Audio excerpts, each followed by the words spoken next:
Alright, so we are back on another video tutorial on CAD. So, I am your boy Slot, ang taong mabagal pero may usad. So, for today's video, uh, continue, continuation lang ng ating playlist. And ito yung ating ito yung ipa-plot natin ngayon. So, kung makikita nyo, puro halos bilog, no? So, art, pwedeng circle, ngayon. Depende sa tricks na gagamitin nyo. Pero, ang ituturo ko ngayon is kagaya ng previous video sa activity 5, which is the array and offset. Array and offset ang mostly magagamit natin dito is yung offset. Yung array pala, array. Since given yung dalawang radius natin dito, or kung makikita nyo dito, diameter yung nakalagay. Then dito, given yung dalawang radius, 2.5 and 1.5. Mostly given naman lahat sa atin dito sa sa drawing na to. And given lahat yan. Ayan, yung ating So, let's start. Tip lang pala, pag gagawin nyo tong activity na to, I recommend na ang gamitin nyo is ito, di ba? Ito, pinaka-center. Ang gamitin yung center is 0, 0. So, yun lang naman tip ko para madali kayong makaano. Pero wala namang binigay sa atin na starting point. So, wala namang starting point. So, bahala kayo kung gusto nyo mag-start sa kung saang coordinates. Pero ang tip ko lang is 0, 0 kayo mag-start. Promise, madadalian kayo dun.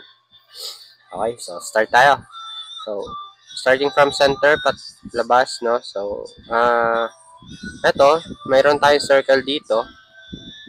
Given na radius ng 2, so, C.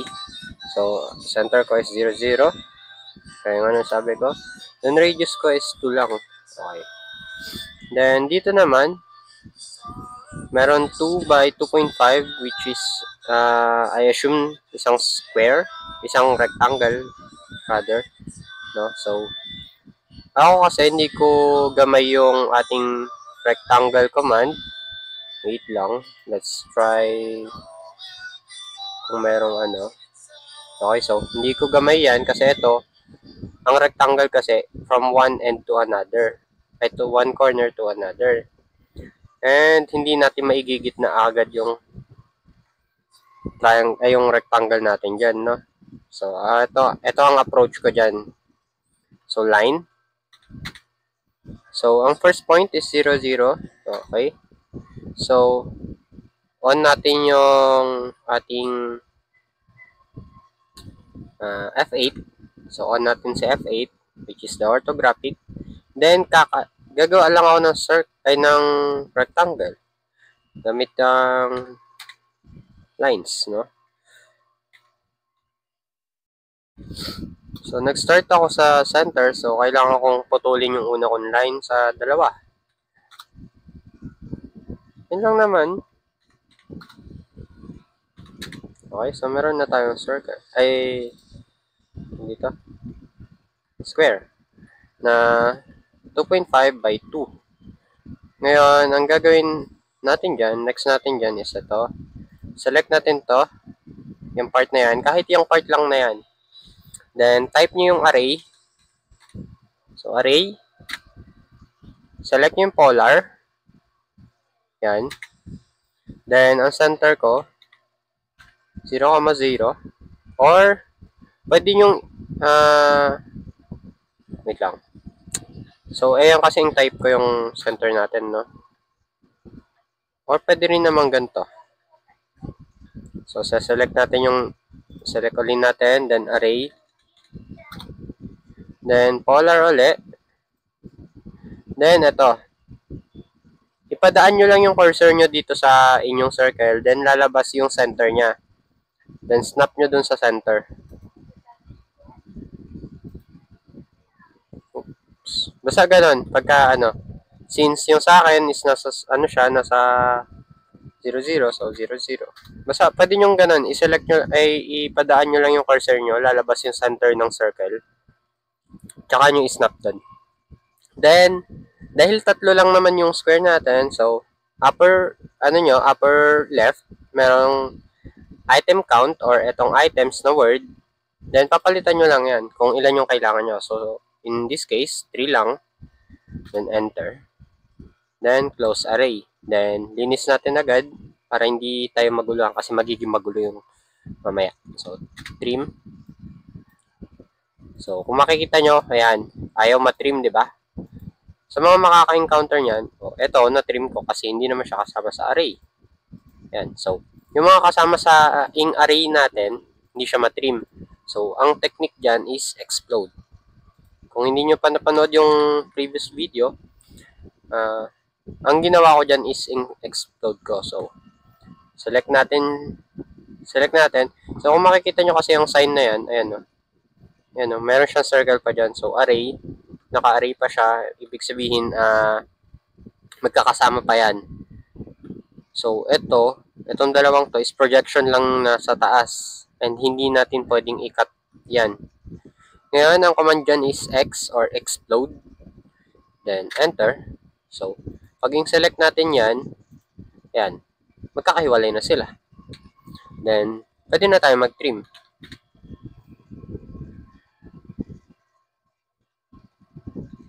And so, linis. So, mag-base tayo dun sa given natin. So, ayan siya. Okay, so, kuha na natin yung gitna. Next natin is itong part na to. At ito, so, para siyang dalawang ring. And, mag-start tayo. Hello, bebe. So, mag-start tayo ng dito. Itong 6 na yan. So, yung 6 na yan is nagde-determine ng center ng isa nating circle. So, itong circle na to. Circle yan na. Hindi lang siya halata. Basta circle yan mamaya. So, from center ng first circle, papunta dun sa center ng pangalawang circle, meron daw tayong 6. 6 na haba or 6 na layo, 6 na distance, basta 6 units mula center hanggang dun sa center ng circle sa baba. So, yan. Ang gagawin natin, so line, gagawa tayong line. So, line. So, snap natin dun sa circle na to. Itong sa center pala. Na tong una nating circle. Then, oops, mali. So, snap natin doon. So, doon tayo mag-start. Then, bababa tayo ng 6 units. Yan, 6 units. So, okay na tayo dyan. Ngayon, ang gagawin natin, hanapin natin yung radius nito or diameter, depende sa given. So, itong part na to, hanapin natin. Ayun, no? So, itong arc na to, ang center niya yung sa 6 na yun. So, hanapin natin. Since naka-copy lang naman yan, hanapin natin yung kamukha nito. So, ito siya. Yan. So, from the center, actually, siya yun, diameter siya. So, diameter ang given sa atin. So, yun ang gagawin natin. So, meron daw siyang diameter na 3. Meron din dito. So, same lang sila. Meron daw siyang diameter na 3. So, anong gagawin natin? Siyempre, lalagay natin yung diameter. Diba? Then, so, C. Snap natin dun sa dulo ng line na ginawa natin. Then, type nyo yung D, enter, tas 3. Enter. So, yan na. Meron na tayong unang circle. Ngayon, pwedeng i-copy-paste natin yan or mas madali, array. Array uli natin. Ngayon, tingnan natin kung ilan yung circle na yon. So, 1, 2, 3, 4, 5, 6, 7. So, meron tayong 7 circles. Ngayon, select natin yung circle na yon. Yan. So, select natin siya. Then, type nyo yung array. Then, polar uli. Select nyo yung polar. Oops, mali. Nagloloko yung aking mouse. Nagdo-double click siya. Okay, so select uli natin. Then, array. Then, polar. Then, ang center uli natin is ito. Yun parati ang center natin. Kaya sabi ko sa inyo, mas magandang mas magandang alam nyo kung saan yung center ng inyong first circle. Kaya yung tip ko nga, 0, 0 kayo. So, ngayon, ang center ko is 0, 0. Ayan. So, meron tayong 6. Then, punta uli kayo sa upper left corner nyo. Hanapin nyo dyan yung items. Then, yun. Palitan nyo lang. Depende kung ilan yung kailangan nyo. So, in this case, kailangan ko ng 7. So, 7. Then, enter. O, ayan. Meron na tayong 7. Then, close natin yung array. Ay, save natin yung arrays.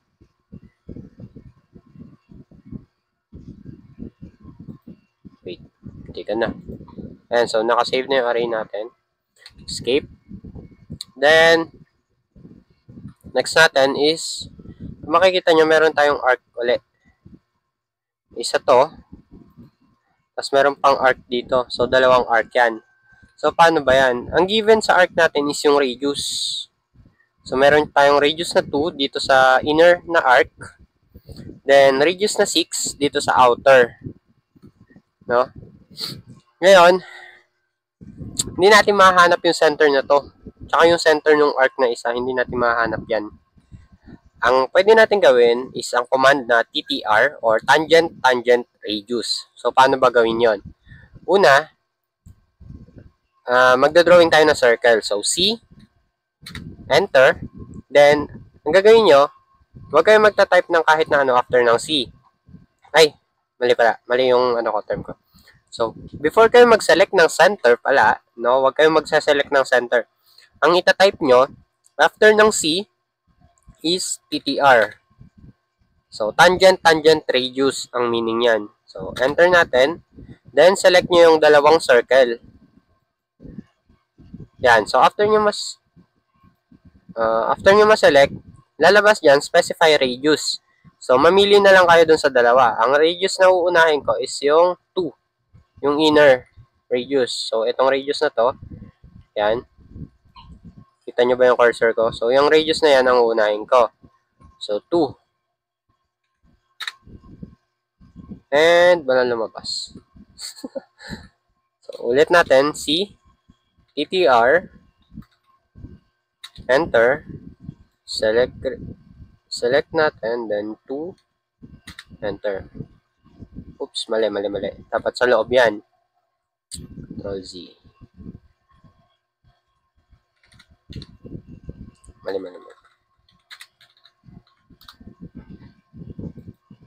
Yan, sa loob tayo magsa-select. Yan. So, bandang loob kayo mag-select pala. No? Para lumoob siya. Then, next natin ulit is C. Enter. TTR. Enter. Then, select natin yung sa labas naman. Yan. Then, select radius. Ang radius natin na pangalawa is 6. Yan. Then, I'll try something pala. Wait lang. So, trim natin yung iba. Diba? Kasi arc lang naman yung kailangan natin. Ito.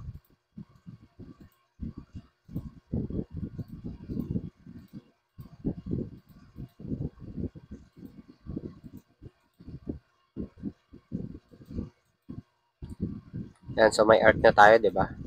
Trim na lang natin. Yan. Yan. So, na-trim na natin. Escape. Then, select yung dalawang arc. So, explode muna natin to. Yan. So, select natin yung dalawang arc. Then, array. Enter. Polar. Enter. Then, yung center natin, 0, 0 sa akin. Then, dahil 7 yung circles natin, gawin nating 7 ulit. Siyempre. Then, enter. Ayan na. Diba? Magic. Ay, yuck! Magic. Okay. Ngayon, trim na lang uli natin. Itong mga nasa loob. So, Naalala nyo, yung explode ko naman na. So, kailangan na lang natin mag-trim. Kaya kasi may sakit ako. May sakit ka. Kawawa naman ang baby Kai. May upo ako. May ubo siya. Okay, so, yan. Okay, so, easy. Diba? Yung iba, ang ginagawa ata, is i-array na kaagad yung ano. Huwag nyo munang i-array. Pwede nyo siyang i-trim. Mas madali. Since arc lang naman yung kailangan natin doon sa part na yun. So, yan na. Diba? Bilis lang. Ngayon, next natin is ito. So, given naman na yan, ang gagawin na lang natin is lagay natin itong dalawang circle muna. Itong dalawang malaking circle. So, meron siyang diameter na 18. Yung inner circle natin is may diameter na 18. Then, may radius na 10 yung ating outer circle. No? So, C. Wait lang. Oops, nagdala yung mouse. Okay, so C. Then, center natin is 0, 0. Then, diameter. Then, ang diameter natin is 18. Po! Kape ko din yan. Tapos po, pang pakain ko. Opo, nagkakape ka rin pala. Then C. Then, center ulit natin, which is... Wait nga. Okay, center ulit natin, which is... Yan, 0, 0. Then, nakalagay sa dyan is diameter. So, given diameter natin, which is 10. Ayan na. Then, ito. Tatry ko ng ano. So, dito, hindi given yung first point kung saan nakalagay ito, no? Yung center na itong 5 circle. Ngayon, kung i-analyze natin maigi, ito, itong center natin is tatama dito sa circumference sa center ng sa circle. Outer circle, no? So, tatama siya dyan, madadaanan yung center natin. So, dun natin ilalagay yung center ng circle. Ayan, yung 5 circle na yan. So, wait lang tatry ko lang to. So, C. Specify center natin. Ngayon, ang center ko dyan, di ba, nasa 0 ako sa X and Y. So, yung X ko is 0, tataas ako ng, ano to, diameter niya, ay radius niya 10. So, tataas ako ng 10. So, ang center ko is 0, 10. Yun! Nakuha siya. Okay? Okay, okay. Magic. Pero may isa pang trick pala dyan. No? Ang gagawin ko, gagawa ko ng line mula sa center ko. Kung hindi kayo naka 0, 0 sa center. So, ang gagawin ko, gagawa ko line pataas ulit. Tapos yung intersection, yun yung gagawin ko center. So, bahala na kayo mag-ano dun.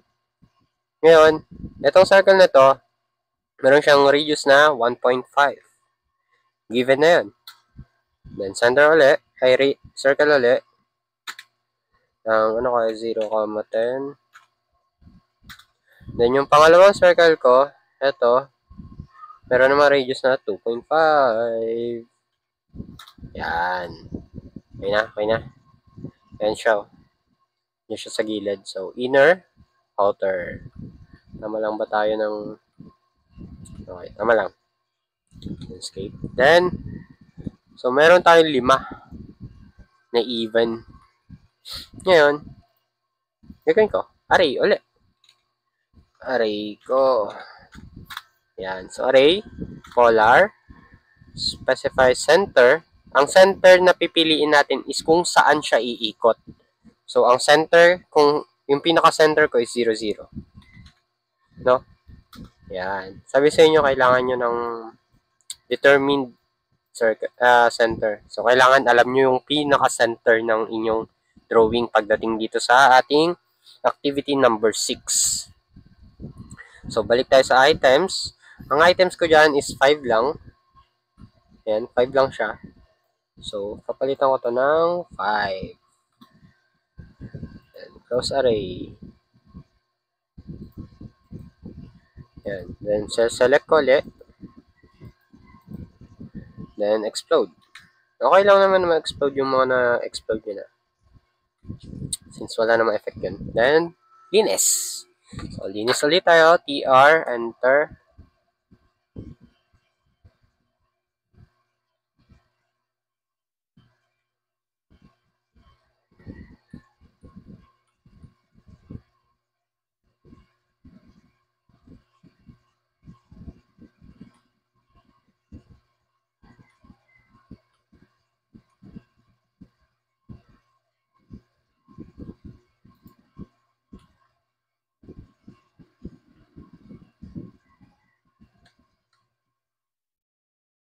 Ayan, linis-linis lang.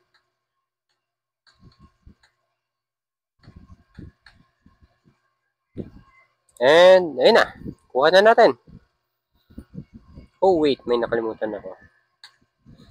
Yung aking, layer. Hindi siya naka-layer. Yan na. So, gagawin na lang akong panibagong layer para sa ating dimensions, no? So, dimensions, then, color natin is red. Red. Okay. So, nakaset na rin yung dim style ko. Depende sa dim style ng inyong prof. Given naman siguro ng prof yan, no? Okay, so dim. Then,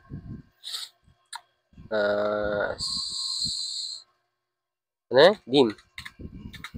Okay, so, ito, dito muna tayo. Ay, mali. Select natin yung layer. Ayan, so, siguraduhin nyo pala na nandun kayo sa layer na yun. Ayan. So, dim.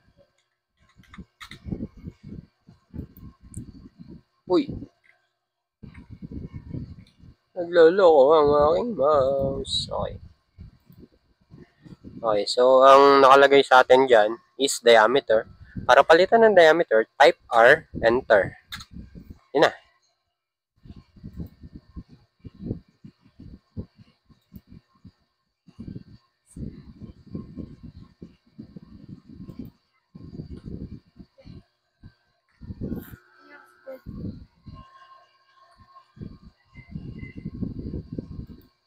Lang. So, R. So, ito naka-R naman, naka-reduce, no? So, para palitan ng, So, para palitan yon kailangan nyo lang gawin, type nyo yung D for diameter. Yun na. So, then, ito, balik natin sa radius. So, R.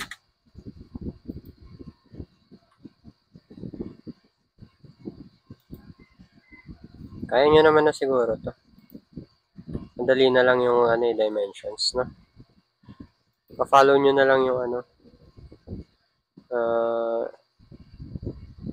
dito, instructions ng prof. Kaya.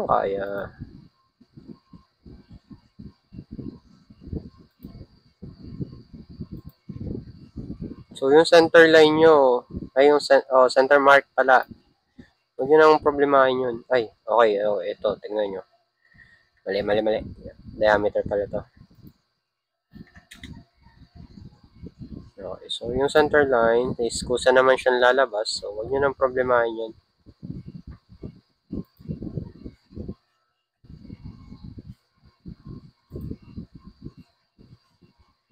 Yung iba, pinoproblema pa yun eh.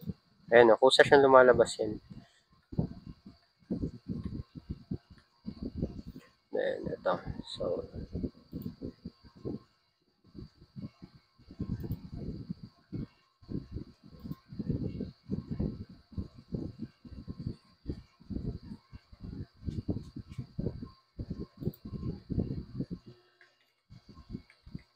okay, so ang specific point ko is 0, 0. So, doon siya mag-start. Then, snap ko siya rito sa corner. Drag ko palabas. Hoy! Ayaw niya madrag. Nagda-double click yung aking mouse. Okay, so ito naman. Ito madali lang to. No, actually madali lang. Mukha siyang mahirap kasi mukha siyang walang pinapatunguhan. So, ang trick dyan, first point ng ating dimensions, kayo yung center ko. Then, drag natin pababa. Gagawin nyo, yung mouse nyo, didikit nyo dun sa, ayan. Pag dumikit na dyan, lalabas yung center mark nya. Then, snap nyo lang dun. See?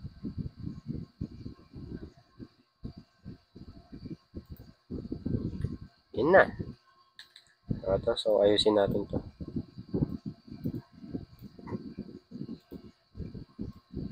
Lalabas ko lang to. Oy, ayaw makikooperate ng aking mouse.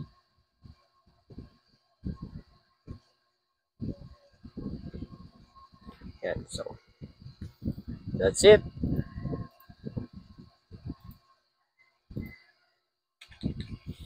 Yun na.